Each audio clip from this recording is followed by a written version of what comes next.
the majority of trade in GVCs does not happen through anonymous market interactions, and it does not happen among vertically integrated firms. It happens mostly in the context of repeated long-term relationships between firms that live not in the Econ 101 introductory courses, but in this gray area in between.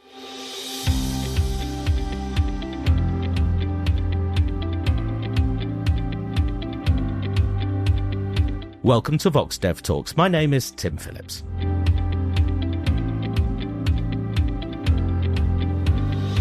The rapid spread of global value chains has revolutionized the manufacture and supply of everything.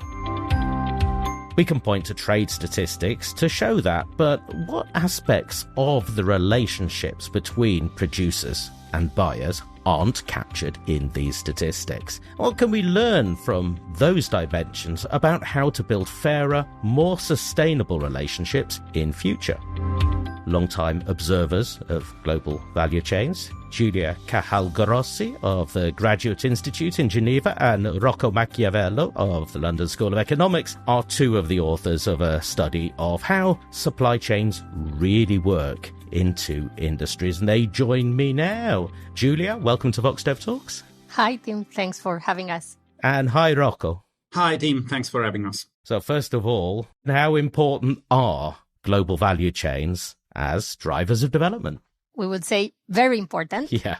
But quantifications of the overall impact of GVCs on development are hard, in part because GVCs can affect development in many ways, and some of which we cannot measure very well with the data that we typically have at hand. But as far as existing quantifications go, we can say a few things. One is that GVCs currently account for over 50% of global trade, and this is essentially a result of the acceleration of production fragmentation across borders that started in the early 90s and continue over the last few decades with a small slowdown in recent years. But in parallel with this process of fragmentation of production across borders, developing countries have expanded their participation in GVCs, and they saw higher growth and reductions in their poverty rates. A recent report from the World Bank estimates that 1% increase in GVC participation increases income per capita by more than 1%, and this is twice as much as the estimated impact of conventional trade on income per capita.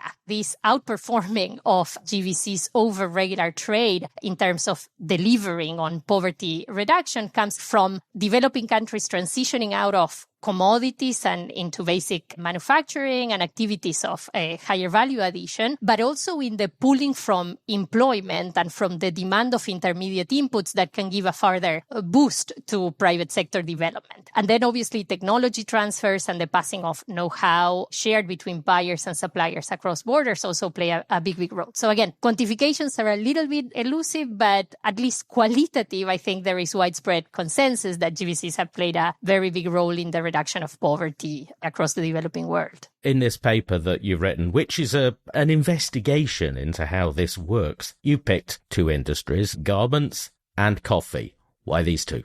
We have picked these two industries because we have been working in these two industries for over 10 years. So the question is, why did we work for over 10 years on these two industries? And when we started this agenda, we were very much inspired by the work that sociologists were doing when studying global value chains, particularly in reference to developing countries. So I'm thinking about the work of Gary Gereffi, for instance, and others. These sociologists were talking about things that didn't really appear necessarily in the economics textbook or in the graduate PhD syllabus courses that we were seeing in our departments. So we essentially looked for two stereotypical global value chains of the kind that the sociology literature sometimes calls buyer-driven. So these tend to be value chains in which productions happen in the global south, mostly done by the poorer segments of societies often, and then consumption takes place in northern, richer countries. And we were looking for two stereotypical examples, one from manufacturing and one from agriculture. We wanted two different examples because we felt that, of course, the two wide groups are going to be very different. But once you take an organizational perspective, focusing on the governance, on the way business is done, actually we felt that having an example from each of manufacturing and agriculture would also highlight similarities and not just differences. So we picked garments and coffee. So we just talked about the rise of global value chains and their importance for development.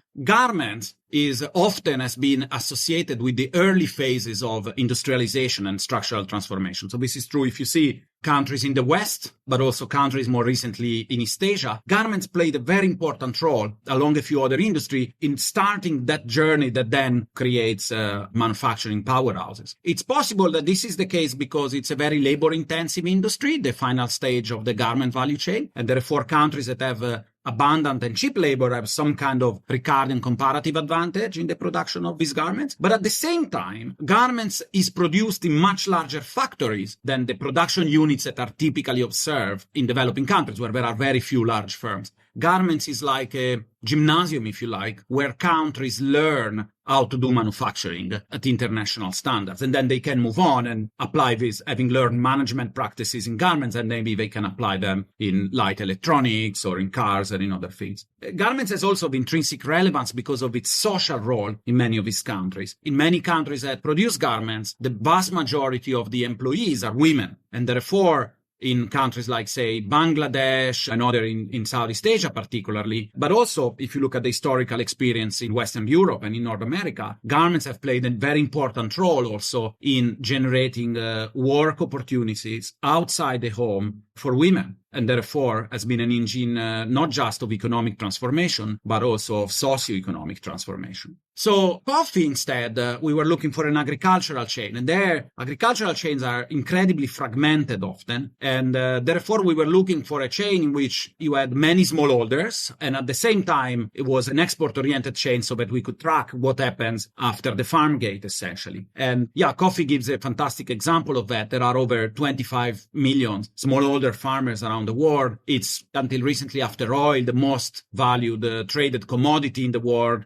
Demand is still increasing, and so it's a sector that allows us to potentially also do some comparative work by looking at how it works across different countries. We know that these two chains are special. For instance, even within manufacturing, once you start working on it, you realize that garments is very different from footwear. Coffee is very different from cocoa. But still, we hope that having picked these two kind of laboratories, if you like, allow us to highlight some features that we think are actually common to many of the other chains, although they might appear in slightly different form. And more importantly, features that are actually common across these two types of chains. So a big theme, I think, that we try to develop in the paper is this idea that although in garments it is mostly workers that, of course, are employed, and in coffee instead is smallholder farms, and therefore these are two very different organizational forms, there are many analogies between the two and many common lessons that we can draw. It might surprise some people, considering the importance of GVCs, that the contracts that stand behind them are incomplete. And what does this mean? It sounds a bit scary.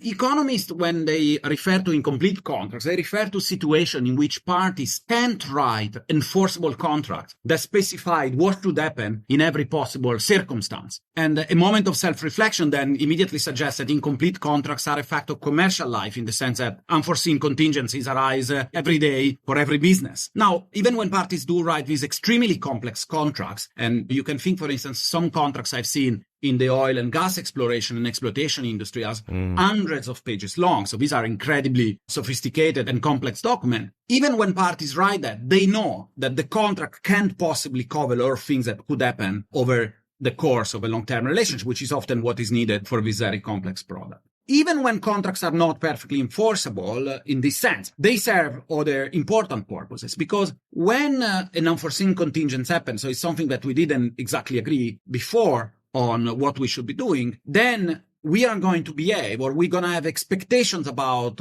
what each of us in this relationship is supposed to be doing in this particular case that was not covered by the contract. And very often drafting the contract helps parties build this clarity of expectation, this shared understanding of what is supposed to happen when something unexpected happens. And, of course, you can think of this as in a microcosm as the culture of that relationship. And now, of course, the culture of that relationship is embedded in a bigger form of culture, which is the culture in society, which also provides guidance on how people are expected to behave when unexpected things happen. And so, for example, I remember one flour exporter say, yes, of course, we do write contracts with our buyers so that then we don't need them later on. And so what he really meant was this idea that they write things down, they take time to negotiate, not because they think that they can take any of this to court, but really to clarify their expectation in the relationship. Now, when contracts are incomplete, and this is a message that early organizational scholars from von Hayek to Bernard to Williamson has pointed out, the key problem that emerges is one of adaptation. How to respond, what to do when these unforeseen contingencies arise. The main lesson is that prices, which are the exclusive focus of what we teach in Microeconomics 101, are not sufficient to understand how parties deal with the adaptation problem. Talking about insufficient data, we have a lot of trade statistics. I have spent many hours behind this microphone interviewing your colleagues about what they do tell us. But what is it important to know about GVCs that we cannot understand through trade statistics? No, that's exactly right. So we have richer and richer data in the form of customs records, VAT records that characterize transactions between firms inside of a country, employer-employee match data. So a host of sources of data that allowed us to characterize better not only the direct participation in GVC, so the direct engagement of a firm with import and export activities embedded in a supply chain, but also indirect participation of firms and workers that are connected through supply linkages to other firms that participate directly in GVCs. But as rich as this data is, because it's typically based on administrative records, it misses the informal sector that can be particularly large in developing countries. So this is smallholder farmers, microenterprises, the self-employed. Another important limitation is that what we see in the data is at best prices and quantities in firm-to-firm transactions. From a development perspective, this misses an important dimension of trade that boils down to the nature of relationships between firms. So the majority of trade in GVCs does not happen through anonymous market interactions, and it does not happen among vertically integrated firms. It happens mostly in the context of repeated long-term relationships between firms that live not in the Econ 101 introductory courses that Rocco was talking about, but in this gray area in between. So beyond how much we trade and what price we set, what are the implicit agreements that we make with each other about our current exchanges and also our future interactions? And it is on those agreements that these relationships are sustained and live in between these anonymous markets and intra-firm trade. And coming back to Rocco's earlier point, these agreements are extremely context specific. If the trade statistics aren't telling us everything that, well, you want to know, how do you fill in those gaps? What evidence do you use? Mostly with surveys, with being in the field and doing focus groups and talking to the actors in these supply chains. But in addition, and a lot of the work that we do together relies on internal company records and the very close collaboration with international buyers in supply chains, but also with manufacturers in developing countries that serve in these supply relationships. And here is where really focusing on specific supply chains matters a lot, because on the researcher's side, you need this inside knowledge of the context and of the supply chain to understand what to look for and what to look at, but also you need that inside knowledge to get the credibility and the players' trust in order to access companies' internal records, to talk to workers, and elicit valuable and truthful information.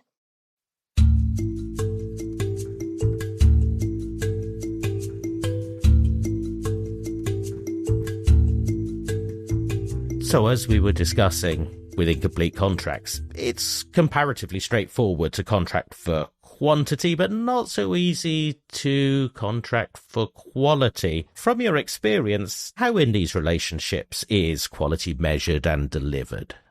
So from a kind of trade statistics point of view, physical aspects of the product are specified using a standardized, harmonized system of product codes. For example, in garments, this would look like men's shirt made of cotton. So not particularly informative. But of course, buyers and sellers build a much more detailed common understanding of what is being traded. For example, in coffee, this can include the quality grade based on the size of the coffee beans, the rate of defects that the buyer is going to accept, accept, and perhaps some certifications, fair trade, and things like this. On the garment side, this could be based on samples that are assessed beforehand. This could also include some quota on quality defects, but it can be super specific shades and color specifications of the use of chemicals, and even social compliance norms that the buyer wants you to adhere to when you're producing products for them. And a benign interpretation of this is that all of these are things that are potentially observable to the buyer ex post, so when the buyer receives the shipments of the goods, but are non-contractable in the sense that if we end up at this dispute on any quality dimension, it would be very difficult for a court to apportion responsibilities to parties in an effective manner. So this comes back to the point of contracting completeness. So even if we understand what quality is and what we expect from each other in terms of quality, it's going to be impossible for us to write this down and account for every possible contingency that may arise in the context of our relationship. But even if we do, if we have a fallout on some quality point, it's going to be very hard to deal with that in a court of law in a cost-effective manner. And this is in part one of the reasons why parties having long-standing relationships and a common understanding and trust for each party doing what they are supposed to do plays such an important role. There is a large amount of money changing hands in these relationships. Is there evidence that foreign buyers are using finance creatively to improve these relationships? Yes, foreign buyers in this type of chains play a crucial role in financing trade, potentially. Finance is really when someone gives money to someone else to do something and then be paid back at the later date. And what is special about money is the fact that money is not special. So money is completely fungible. So if I give you money to do something, it's very easy for you to use it to do something else that you were not intended to do. And presumably you are borrowing this money to do something that will take time to pay off and is risky. And therefore money is the perfect excuse to say, well, it didn't work out and that's why I'm not paying you back. So the finance is really where even very relatively simple or trivial transactions bring to the fore, to the light, the importance of enforcement. The problem when you study the type of chain we are studying is that the institutional environment, broadly defined, is weaker in the producing countries, and therefore producer will be at a disadvantage in financing their operation. In addition, when you think about financing trade takes longer time, trade is riskier, and therefore this disadvantage that producers in developing countries have to finance their operation is particularly biting when you're thinking about exporting. What we see both in coffee and garments is that these are industries that have enormous working capital requirements. There are, of course, also fixed assets investments, but I'm going to focus on the working capital problems of financing the working capital. And these requirements are very large. So, if you are a garment manufacturer, you need to use fabric, and fabric is about 60 to 70% of your overall cost. And you need to pay the fabric before you actually export the garments and then later be paid. So how do you finance that? If you're exporting coffee, you need to buy coffee from farmers during harvest. And that's about 80% of your revenue. So you, in the space of a few months, a small enterprise in rural areas need to fund 80% of their annual cash. They need to come up with that kind of working capital. These are enormous problems for these firms. Buyers play a role because they can create collateral. Now, of course, there is one trivial way in which buyers can play a role is they provide finance. So in both chains, there are several examples of, if you do cut, make, and trim type of systems, so not FOB type of exports in garments, the buyer will procure all the material and then simply give the material to the exporter. That's a way to solve the working capital problem for the exporter. They just need to finance the working capital, which is required to pay workers, which is a relatively minor share of the sales. And so that enormously reduces the working capital problem, and the buyer essentially absorbs that. Sometimes in agricultural chains like coffee, you have buyers that advance funds. So, I'm now asking you to commit or, to promise that you will deliver coffee in 6 months' time after harvest and processing, but I already advanced maybe 40% of the required funds, 50% so that you can purchase coffee. So one direct way in which buyers do it is that themselves, these are larger companies borrowing in better markets, they provide working capital. Now, of course, when they do so, you have to be very careful because you need to trust the exporter again to whom you are providing finance. Other times, buyers become very important because they generate the collateral based upon which the exporters themselves can access finance. So, for instance, in garments, when you look at Bangladesh, one of the less well-written stories, perhaps, about the tremendous success of the garment industry in Bangladesh has been the financial arrangement in place in the industry. So it is true, of course, that Bangladesh has very low wages, and that's what created the initial comparative advantage. But the central bank essentially established a back-to-back credit facility whereby, based on the orders that companies would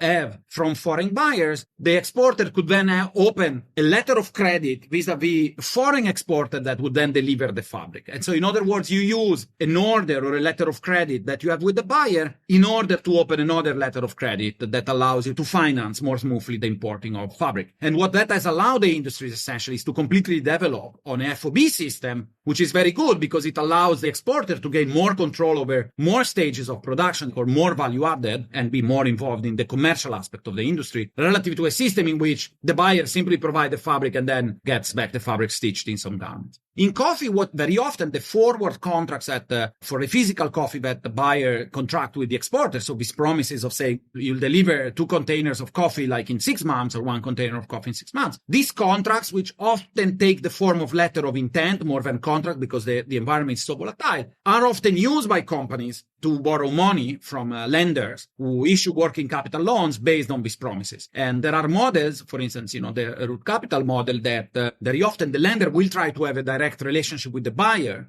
so that then at the time the coffee is delivered, is the buyer that directly repays the lender. And again, that helps tremendously in creating collateral and relaxing financial constraints for this exporter. So yes, buyers play absolutely a crucial role in solving the finance problem. And the finance problem is particularly severe for this type of exporters in developing countries.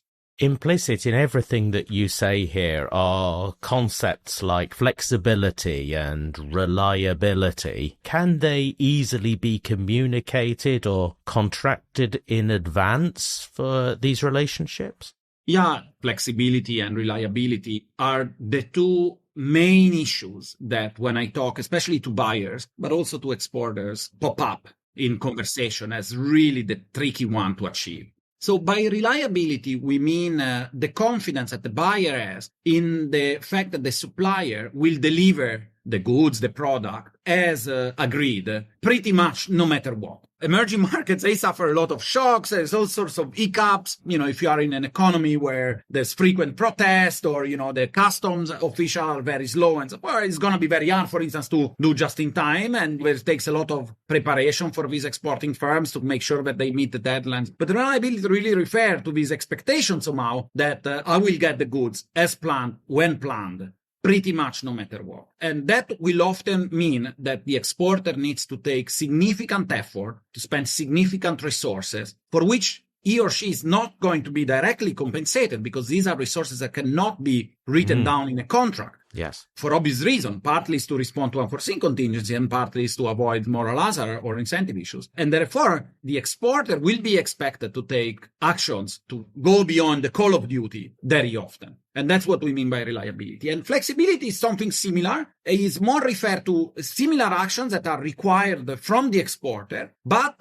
on the demand of the buyer. Because the buyer, of course, also faces shocks. And in particular, the buyer faces shocks to demand. Sometimes they will need some bit more production than what was agreed before. Sometimes they will need a different type of production. Sometimes they will need a different delivery place. Being a reliable and flexible exporter then means that, again, when these unforeseen contingencies and unforeseen requests that are very valuable for the buyer come, then does the buyer have the confidence that the exporter will step up? So, for instance, I remember once talking again with the buyer of flowers. We had surveyed this fantastic company in Kenya, was foreign owned, and the owner was an incredibly charming lady. Everybody loved her in the industry, clearly. And the only negative thing that we heard about her was a buyer that say, yeah, she's absolutely fantastic, but she always commits so much of her production in advance that if you need a little bit more, she's never able to deliver it to you. And that was exactly this notion of saying, yeah, on the flexibility side, she couldn't provide it. And obviously, you can't solve that with prices. You can't simply say, if I need a bit more, let me pay you a little bit more. Because the reality is that, first of all, it's not nice to constantly negotiate prices because the price negotiation is always a zero sum. So you do it once and you try not to do it constantly. The second is that also creates problems, right? Because then, why is it that you are willing to pay more when you have a problem, but not when I have a problem and I need to compensate? We shouldn't think that these issues can simply be solved by paying higher contingent prices when this shock arrives. Typically, you solve them by creating value that is kind of more stable in the relationship. So, for instance, paying slightly permanently higher prices, then the exporter earns a little bit higher margins. And therefore, when they need to choose who to prioritize, they might be more willing to prioritize the buyer that pays these higher prices on average. Another way to create value is, from the buyer perspective, is to give plans very much in advance and to guarantee sufficient capacity utilization. That's also good because, the exporter cares both about the price and the cost, and having that guaranteed capacity utilization is very good for planning, is very good for more efficient utilization and therefore for cost. So in our experience, these are kind of the dimensions that are then used essentially to purchase reliability and flexibility in this type of markets. These markets are very competitive. There's a lot of people buying, there's a lot of people selling, but everything that you're talking to me about relies on stable, long-term relationships. As an economist, you might wonder why these relationships don't break up more often. That's right. And in the settings that we study and that we document in the paper, about 70% of the trade happens in the context of these long-term relationships, and the rest is spot market transactions. So they do coexist. And earlier we talked about quality and reliability and flexibility. So there are many aspects of these trade exchanges that are non-contractable. And what this means in practice is that they are subject to opportunistic behavior. So they may be a point in time in our relationship where one of the two parties is going to have some temptation to deviate from the implicit agreement they've made to the other side of the deal. So, for example, this could be a coffee exporter that at some point finds it potentially profitable not to honor a contract with a buyer at a pre-agreed price and instead to side sell to another buyer that at that point in time is offering a better deal. In the context of garments, this could be that in a bottleneck of production, the manufacturer has workers working beyond allowable overtime in order to deliver to a buyer, despite this being prohibited according to the code of conduct of that buyer. And in any of these examples of deviations, there will be no market or no court recourse that prevents this from happening by the arguments we made earlier. So there needs to be a sufficient incentive for both parties to adhere to this agreement so trade can take place. And those incentives are going to come from somewhere, and they will come from the fact that we both value the continuation of our relationship. And this can come in the form of the promise of future trade, of demand assurance and capacity utilization, but it can also come from rents and buyers paying a higher margin or a higher markup to their supplier because I need to be able to promise you a transfer that is sufficiently high such that our relationship is more valuable to you than trading on the spot market and deviating from our agreement more broadly. So this is how relationships are sustained by rents arise. And as you pointed out, the interesting thing is that they coexist with spot transactions as well. And this is because in practice, markets are not perfectly competitive and allow for an array of organizational forms in a world that in practice hosts companies that are very different in their internal structure as well. Not all companies can support relational contracting because in the same way that relational contracting is rooted in specificities of the buyer-seller relationships, it does require a set of capabilities of parties to deliver a clear message of what is needed, but also a credible promise for honoring all of these implicit agreements.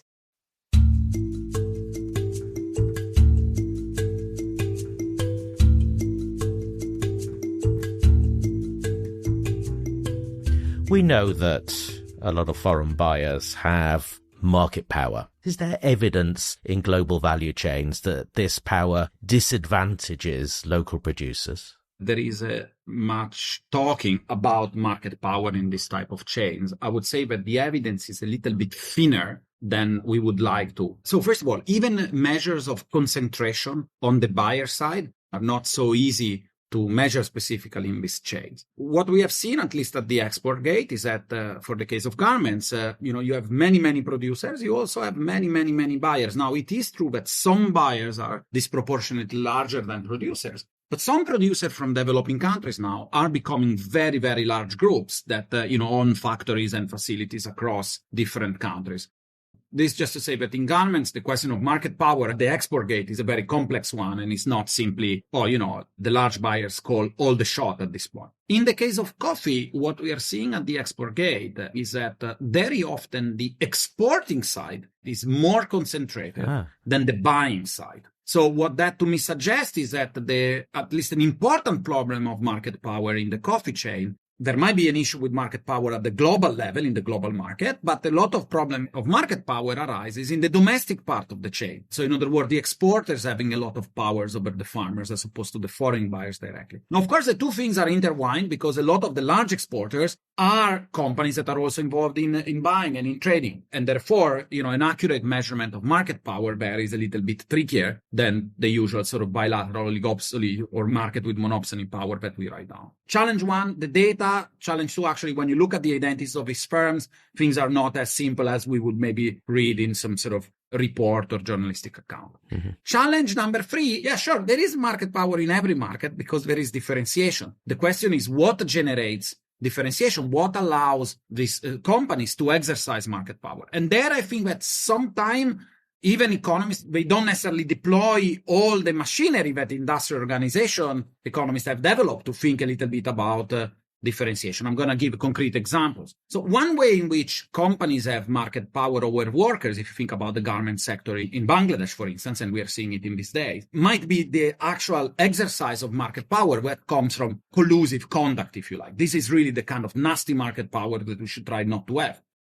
There are, unfortunately, news in the days of protest in Dhaka and in other parts of Bangladesh of garments workers these days. And, the employer association has put out a statement that say all members shouldn't hire any new employees in these days to collude and prevent workers from walking away with their feet when they are fired as a result of protests. That's clearly a very nasty manifestation of monopsony power. But a lot of monopsony power actually maybe in practice arises from the fact that these workers, because they work so many hours and the infrastructure are so bad, they can't commute very far away. Mm-hmm. So the reason why in practice, even if there are 1,000 manufacturers, I can only work in the 3, 4, 5 that are in my town. Yeah. That generates market power, but it's not a market power that arises from some malicious conduct of the employer. It just comes from other sources. And in rural economies, if you think about coffee, it's the same thing. If I need to process coffee and I'm a very smallholder farmer, there are only so many meals that we can have in the rural areas to which I can take coffee. I cannot imagine that there is a competitive market for meals because there are very high transport costs. And so when differentiation comes from transport cost, other forms of amenities and so forth, then our estimate of market power, if they don't take that into account, become very misleading. And the final point is that once you take this relational perspective, some degree of market power is needed. So it could be the case that some degree of market power is what enables this valuable relationship to emerge. In the case of coffee, we have some slightly more rigorous evidence in a paper that I've done with my good friend and colleague Amit Morjaria, in which we show that too much competition between the buyers, between mills, in this case processor, tend to undermine the relationship between the processor and the farmers in a way that doesn't make the farmers better off. So it turns out that actually having an extra mill to sell makes the farmer worse off in those type of markets. Of course, in a context in which there are already many mills. So this is certainly not a rationale for monopsony regulation or the like. In the context of garments, we don't have such, I would say, rigorous evidence yet. But one thing that we have done with the paper that we are discussing is to put together some facts that, again, seem to suggest that the degree of concentration in employer positively correlate with the quality of the industrial relations that the workers experience in this factory. And so that is at least in a qualitative sense, again, suggestive of the fact that maybe having few very large but well-run professional employer in the outskirts of town, these guys end up offering better workplace arrangements than the cramped but small and very competitive companies in other parts of the town. I do believe that there is market power, and that is probably market power is pernicious in many cases and disadvantages producers or workers in this type of chains. Having said that, we have much less evidence even when it comes to measurement, let alone estimation, let alone estimating the causes of this market power to draw very strong policy conclusions at the moment. But for those producers, where there are small producers, is there anything they can do to cooperate with each other to protect themselves against any potential abuse of the relationship? Yes, there is something, but it's very, very, very hard to build, I think. Something that often pops up in this conversation is the importance of creating farmers group or maybe aggregating farmers into cooperatives. Now, cooperatives are an incredibly important organizational form. In many contexts, they have played a very important role also in rich countries. And I don't think that we have a very good understanding of cooperatives in many agricultural chains. Cooperatives are fragile organizational form because the ownership is diffused, and therefore then you have kind of governance problems inside of the cooperative, which are not necessarily so straightforward to solve. Ownership is also diffused, and typically cooperatives have one vote, one member, which also creates potentially inefficiency in terms of aggregate surplus because it's the median voter that decides how the COP is run as opposed to sort of some profit maximization and then with redistribution. The second thing is that when we have cooperatives, there are evidence, some nice papers in the literature, but also more anecdotal evidence that often in many environments, they end up being captured either by local elite or by politicians. So often these cooperatives don't function very well. There are, of course, examples in coffee in Latin America. I've encountered many really wonderful cooperatives that really do a great job. And in fact, I think it's fundamental, the job that they do in aggregating and trying to protect the interest of the farmers. But this idealized thing doesn't happen as often as it could. In garments or in manufacturing chain, then it's not about cooperatives, it's about unions. Unions are, again, very difficult to build because there is a problem, again, of collective action that needs to be solved. So there's a problem of leadership, and very often there is a problem of repression that makes the collective action very, very costly. My view is that unionization is a necessary ingredient, or some forms of unionization. There are many different forms of unionization, but some form is really needed, I think, to move the needle and protect workers and really move these workplaces to better industrial relationships, essentially. Because unless there is a bilateral commitment power, which comes from aggregation, then it's going to be very hard, I think, to sustain very good relationship in many contexts. If you look at it from the other end, what is that role of voluntary commitments from buyers or organizations that monitor how buyers are behaving? How important is that? I think they are potentially very important, and they have certainly grown enormously. Their influence now, I don't remember the latest statistics, but I think now perhaps even the majority of all coffee is traded under some kind of voluntary certification. And so they have become very important. There are a lot of initiatives in garments similarly to those. And there are a lot of people that are genuinely, I think, committed to the cause of trying to readdress a little bit the imbalances that come perhaps from market power. Having said that, the evidence about the effectiveness of these schemes, I would say, is quite scant. Maybe the best analogy I can think of is maybe a little bit a parallel with the microfinance literature, where at some point we had this promise of microfinance that would solve all problems. And once we started having more scrutiny, we realized that, of course, it's not bad on average. It helps a little bit, but it's certainly not transformative. And I think that something similar, if one wants to be generous, can be said for a lot of these schemes, taken in isolation. And the reasons are complex, but for instance, in agricultural chain, a lot is about the fact that you try to create schemes that generate market premium, but then in a competitive environment, its market premium gets sort of dissipated and sort of competed away. Because of free entry, you have a lot of over-certification. Farmers pay to certify a lot of their produce, and then they sell only a minority, maybe 20, 30, 40% of their product as certified. These voluntary standards play potentially two very important roles. One, of course, is to create awareness among the consumers, and I think this is very important. And then the second one is to work together, and some do, some better than others, but to work together with the buyers. And so when this program gets embedded in the sourcing relationship, so when it's the sourcing department of the buyer that works either with the voluntary standard or with other organizations to implement sustainability effort, I think that those type of situations then become very powerful. When the involvement of the buyer happens, but in a way that is disconnected from sourcing, which is definitely the case also in many buyers, there might be some impact, but I would tend to be in general a little bit more skeptical. And in any case, those are cases in which it's really a philanthropic motive. The real transformation is going to come when we're going to see a commercial case or a change in these relationships, essentially, that is commercially sustainable. And for that to happen, you really need the involvement of the sourcing teams. During the whole of this conversation, we have talked almost exclusively about private relationships between the parties. We haven't really discussed the role of institutions at all, and they're often in low-income countries, not strong, they're not particularly active. Could stronger institutions make a difference to how these relationships function?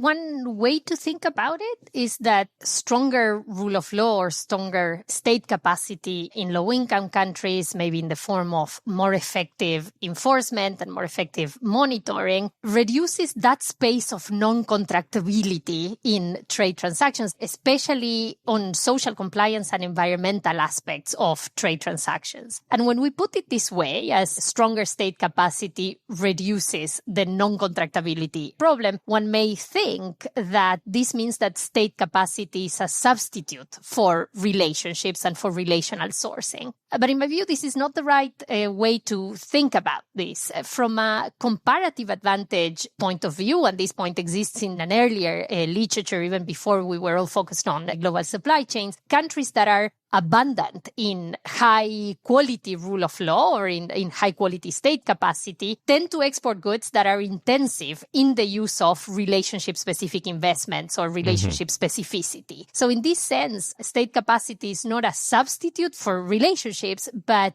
it's essentially a complement to all of the other solutions and tools from the side of buyers or organizations that monitor either buyers or sellers that Rocco was talking about earlier. So to me, the way to think about the relationship between state capacity and sourcing relationships is that state capacity facilitates better functioning markets and also better functioning relationships that can go deeper in terms of the understanding and the agreements that parties reach.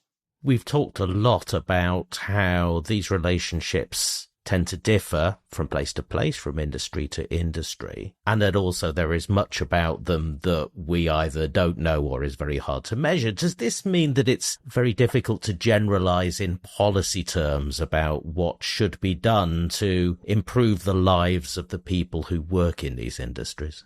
Yes, I think there's an enormous agenda here and a lot of progress that needs to be made. Yeah, contracting completeness is very important. Market power is important for kind of endemic reasons. You can't think that the correct benchmark is a perfectly competitive market and that these two things interact. Of course, policymakers are aware of these issues. So when you look at the producing countries, most countries actually have some kind of regulations of how their agricultural chains are organized, not just in terms of on the production side, but even on the marketing, the processing, and so forth. Almost every single country that I know of in coffee has quite intrusive regulation on the commercialization of coffee. We don't have a lot of evidence about the effects or the impact of this regulation and whether they are good or not. There are some examples, however, that we can draw from the literature that have shown that probably a policy misunderstanding of the functioning of this sector led to not great regulation. So there is, for instance, a very nice paper by Dilip Mukherjee and co-authors in the AJ Applied that looked at the policy that the Bangladeshi government implemented in the oilseeds chain. So, this is imports of oilseeds that then get refined and then produce oil. And the government was very concerned about the use of market power of certain intermediaries. And therefore, all of a sudden banned those intermediaries thinking, you remove one step of the chain, you remove double marginalization, surely the chain is going to become more efficient. Turns out those intermediaries were the key providers of finance in the chain. Right. And therefore, when you remove them, the price tend to increase and price pass-through tend to decrease. And price pass-through, we tend to take it as a sign, if you like, of sort of efficiency in competitive market with constant return. You'll have a lot of pass-through.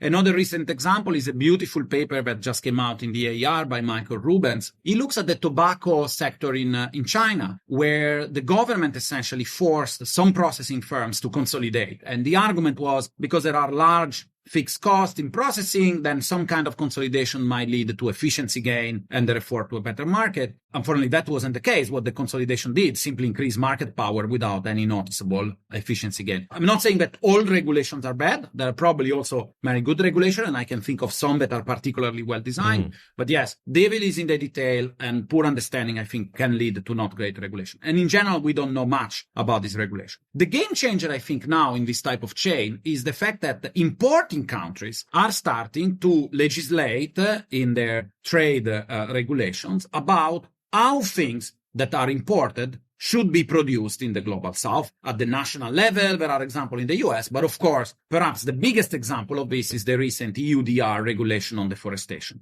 I think this is going to, certainly for coffee and for the 7 sectors that are involved, I think EUDR is going to be a game changer. I think is a regulation that will have a lot of unintended consequences. And so it's just because of its complexity. And I think it's way too early to evaluate its impact. Having said that, if one looks at the details of how the regulation came about, or if you like, the lack of detail in implementations or the difficulty in implementation, you already see that probably a inadequate understanding or inadequate data about the functioning of these chains was probably created difficulties in creation of a regulation that could actually be enforced as intended. I think as importing countries move into that regulatory space by including provisions about how things that are imported are produced elsewhere, I think that we're going to have a much, much higher demand for understanding exactly how things happen on the ground. Well, it's a very interesting piece of research into how things really work and sometimes how they could work a bit better. Thank you very much, Rocco. Thanks, Tim. And thank you very much, Julia, as well. Pleasure. Thanks, Tim.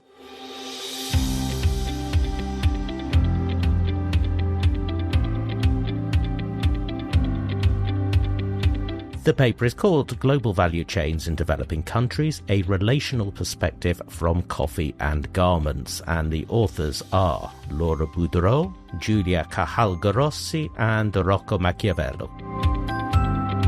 It is published in the Journal of Economic Perspectives 37, number 3. That was published in summer 2023. This has been a Vox Dev Talk. The best way to make sure you don't miss an episode is to subscribe. You will find us wherever you get your podcasts. And our past episodes, as always, are at voxdev.org, where you will also find articles about the papers we feature.